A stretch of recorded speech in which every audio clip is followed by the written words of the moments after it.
त्या आरक्षणाचा फायदा झाला नाही, त्याच्यासाठी काहीतरी वेगळी व्यवस्था झाली पाहिजे अशी जी मागणी आहे ही डॉक्टर बाबासाहेब आंबेडकरांच्या विचाराची सुसंगत मागणी आहे. त्याच्यामुळे आपल्याला विरोध करणाऱ्याला सांगितलं पाहिजे की आम्ही डॉक्टर बाबासाहेब आंबेडकरांचे अनुयायी आहोत आणि त्यांच्या विचारानुसारच आम्ही आरक्षणाचं उपवर्गीकरण मागत आहोत.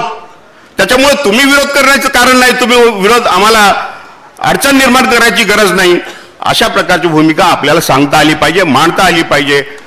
अशा एक प्रकारचं आपलं वर्तन असलं पाहिजे.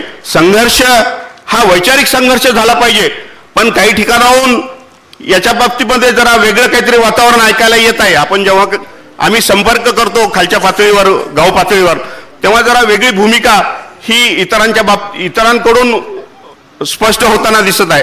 तर आपण संघर्ष न करता डॉक्टर बाबासाहेब आंबेडकरांचे अनुयायी आहोत आणि आपण शांतीच्या मार्गाने हा विषय हाताळला पाहिजे, अशा प्रकारची एक विनंती मला सर्व कार्यकर्त्यांना करायची आहे. या अनुषंगानं सकल मातंग समाजाच्या वतीनं माझ्यावर जी जबाबदारी दिलेली आहे, बॅनर, पोस्टर, बॅचेस वगैरे हे 7-8 तारखेपर्यंत अध्यक्ष साहेब, घाटे साहेब 7-8 तारखेपर्यंत आपल्याला मिळतील. त्याच्यानंतर त्याचं वितरण जे काही करायचं आहे आपल्या सूचनेनुसार आपल्या मार्गदर्शनाखाली होईल. आणि आजच्या नंतर जे जे काही या विषयामध्ये आपण आता प्रचार प्रसार करणार आहोत जिल्हाभरामध्ये, हे करत असताना ज्या ज्या काही जबाबदाऱ्या आपण सकल मातंग समाज म्हणून माझ्यावर टाकणार आहात, त्या सर्व जबाबदाऱ्यांची मी जबाबदाऱ्या घेतो आणि आपल्या सूचनांचं पालन करून माझं कर्तव्य मी अतिशय दक्षपणानं पार पाडीन, अशा प्रकारची ग्वाही देतो.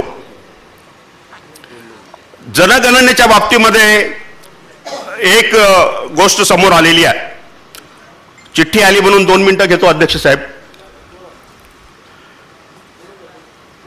11ला जी जनगणना झालेली आहे त्या जनगणनेमध्ये फार मोठी तफावत आहे आणि मातंग समाजावर फार मोठा अन्याय झालेला आहे. त्याच्यामध्ये असं दर्शवण्यात आलेलं आहे, हे काल्पनिक किंवा हे डुप्लिकेट पॉलिसी आहे की मातंग समाजाचं फार मोठ्या प्रमाणामध्ये धर्मांतर झालेलं आहे आणि मातंग समाज हा ख्रिश्चन आणि बुद्ध झालेला आहे. त्याच्यामुळं प्रत्यक्षात मातंग समाजाची संख्या ही फार लहान झालेली आहे, अशा प्रकारचं दर्शवण्यात आलेलं आहे. प्रथम जी 1961 मध्ये जनगणना झालेली आहे त्याच्यामध्ये मातंग समाजाची संख्या फार मोठ्या प्रमाणात दर्शवण्यात आलेली आहे, पण 11ची जी जनगणना आहे त्याच्यामध्ये मातंग समाजाची संख्या फार थोडी दाखवलेली आहे. आणि मग आपल्यातल्या ज्या कार्यकर्त्यांनी बुद्ध की ओर चलो किंवा ख्रिश्चन व्हा अशा प्रकारच्या काही गोष्टी केलेल्या आहेत, त्याचा परिणाम फारसा झालेला नाही.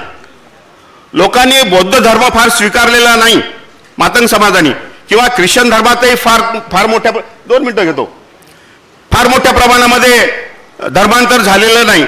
त्याच्यामुळं आता जे काही जनगणना होणार आहे ती जनगणना होत असताना आपण सर्वांनी अतिशय दक्ष राहून त्याच्याकडे बघितलं पाहिजे आणि तो जो फॉर्म भरतो आलेला माणूस तो खरंच तुमचं मातंग, मांग आणि हिंदू असं लिहितो का, आणि तो पेन्सिलने जर लिहित असेल तर कृपा करून ह्याच्याकडे जरा लक्ष द्या आणि त्याला सांगा की हा एवढा एक कॉलम तू पेनने लिही माझ्यासमोर.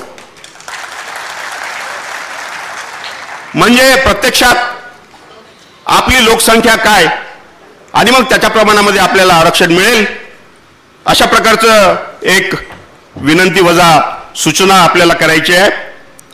परत एकदा आपण जी काही जबाबदारी द्याल ती जबाबदारी प्रामाणिकपणाने स्वीकारून पूर्ण करण्याची जबाबदारी घेतो आणि थांबतो.